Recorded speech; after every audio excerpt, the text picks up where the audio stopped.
Remember that your need for validation and praise is normal and natural and isn't a problem in itself, but that the need to get it from your business and or your business's numbers, engagement, metrics, whatever, will not fulfill what you are looking for. You're listening to the From Imposter to Empowered podcast. I'm your host, Jill Perrick, a business and mindset coach who specializes in imposter syndrome. If you feel like you're not as smart, capable, or worthy as you actually are, and that someone is going to find you out, then you've come to the right place. I went from being a struggling government worker, working my coaching business on the side, but feeling unworthy and burnt out, to making multiple six figures helping women overcome imposter syndrome so they too can sign clients, make bank, and have the business or career of their dreams. I am nothing special. I have a stuttering disability, ADHD, and I struggle with anxiety and depression. So if I can learn how to feel good enough and overcome my inner imposter, then so can you. Let's dig in. Hello, my loves. Welcome back to the From Imposter to Empowered podcast. I am so happy to have you here. My name is Jill Perrick, and I'm a business and mindset mentor for coaches, helping you overcome imposter syndrome so you can show up, sell confidently and consistently, and sign coaching clients. And as of right now, if you book your sales call for my private coaching program, Worthy and Wealthy, I will honor my 2022 rate of $8,000 for 6 months of one-to-one coaching. There are payment plans available, by the way, but after January 31st, my rates will be increasing, so now is your time to book a sales call before January 31st and get in for these 6 months of one-to-one coaching.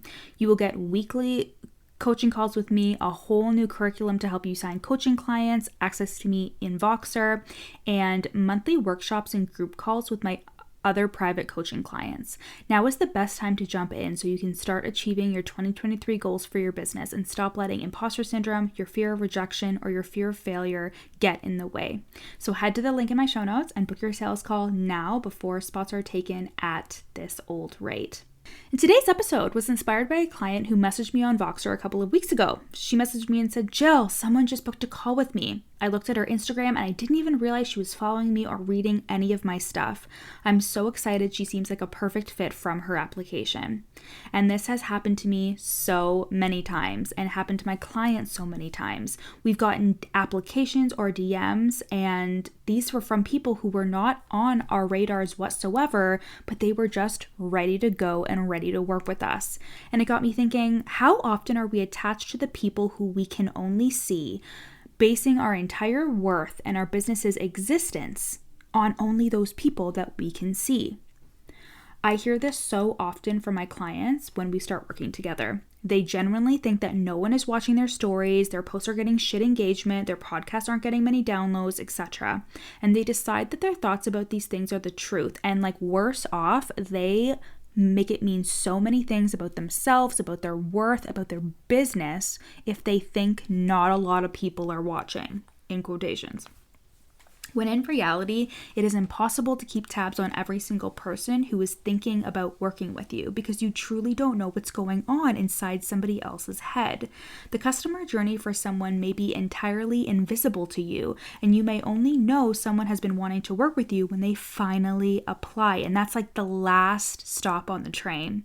For example, one of my clients started consuming my podcast, and then she bought this like $33 thing from me, and then she immediately became a one-to-one client. I was kind of aware of her customer journey, but I could have also made it mean when she purchased my $33 bundle that meant that she was never going to invest thousands into coaching, right? But I was wrong. And another one-to-one client came out of nowhere. I didn't even know where she came from. I didn't know if she listened to my podcast, but I didn't recall seeing her on my Instagram stories or even liking any of my posts. And this happens all the time for my clients too. It's actually impossible to keep tabs on all the people who could potentially turn into clients. And I don't think that you should. Oh my God. I used to write down potential clients in a tracker or on a whiteboard in front of my face, right? And that was in 2019, 2020 era when it was cool to track and engage and all that shit, right? And the only thing that I think this is doing is providing you with a false sense of security and safety, just like your vanity metrics and engagement numbers. It is not a business practice that is going to make you money. It is a security blanket and a false sense of validation, because otherwise you are not receiving validation, and that freaks you out. Your need for validation, praise, and acknowledgement is a very human thing. Let me just say that. There's actually nothing wrong with wanting validation when it comes to your business. There's nothing wrong with craving it, craving reassurance, etc. I have my fiance, my friends, my business friends, and my coaches for this very reason. When I am seeking validation from my audience, I A, don't punish myself for it, but also B, I look at what I'm really needing that's underneath the need for validation. I want reassurance that what I'm doing is working. I want acknowledgement that my work is being noticed and that it's being helpful. But any conclusions I draw are simply thoughts that I am thinking in my brain. Someone could like my post and I could think that they're on their way to working with me when they could have accidentally liked it, or they could comment and be on their way to working with me. Either way, the story I tell myself is the one that I believe. I feel very strongly about this because so many business coaches create rules and guidelines for assessing your fucking progress. I recently uploaded a post where I was like, yeah, I don't get any DMs. Like, my inbox is very few and far between. Yet I have a roster full of one-to-one clients and 5-figure months. But like back in 2020, business coaches were talking about like lead trackers and cold and warm and hot leads and how to engage and all of these things. And truthfully, I just see them as very complicated ways to busy your brain with a false sense of security. Just like making a spreadsheet for your budget. Yeah, it might feel good, but then you actually have to follow the budget for it to be effective. And this also leaves you feeling so attached to the outcome of these potential clients that you're writing down if you're tracking them. And if you're tracking who you're talking to and nurturing an unhealthy attachment to that outcome. Because the thing is, the reality is, you signed up for the uncertainty being an online coach or entrepreneur. There is a level of uncertainty when you're putting out content and showing up, and this is why we grab onto vanity metrics and engagement, because it grounds us, it gives us a sense of hope. But listen, someone could be up your ass in all your comments and never fucking buy from you. Lurkers are real.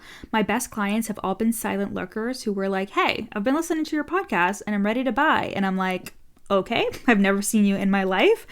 And sometimes those parasocial relationships are so freaking weird, but it's the best because it's a constant reminder that my efforts of showing up and creating content are not in vain, and neither are yours. You have to keep going, showing up, sharing value, and selling your little heart out. Can I be honest? I had a client drought, which means I didn't sign a new client this year that lasted 3 months. And this is why I tell y'all to keep going and to show up and to not give up, because even me, after doing this for years and having a reputation, I can still have a time period where I'm not signing any new clients. And I didn't change a fucking thing. I kept my same messaging, my same offer, and lo and behold, I signed a new client that ended my drought. But where you all get fucked up is in the in-between.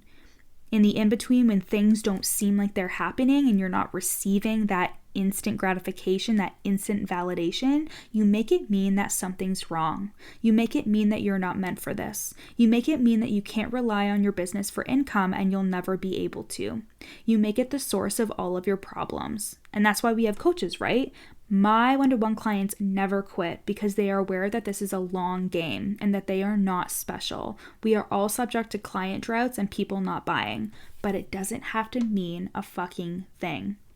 The only thing it means when you feel like no one cares, no one's watching, and no one is giving you that validation your lizard brain is craving is that you need to give it to yourself or seek it out in a different capacity. Kind of like when I asked Dustin, my fiance, for the millionth time if he loves me. I know he does, but it's nice to hear it 100 times a day. Remember that your need for validation and praise is normal and natural and isn't a problem in itself, but that the need to get it from your business and or your business's numbers, engagement, metrics, whatever, will not fulfill what you are looking for. And don't get me wrong, I get hyped when I get client wins. I feel good when a client validates me. When I make a post that gets lots of engagement, I get excited, but I do not use these things against myself. I don't tell myself that an Instagram post is bad if it doesn't get great engagement. If no one comments on my poll, I don't spiral into negative thoughts.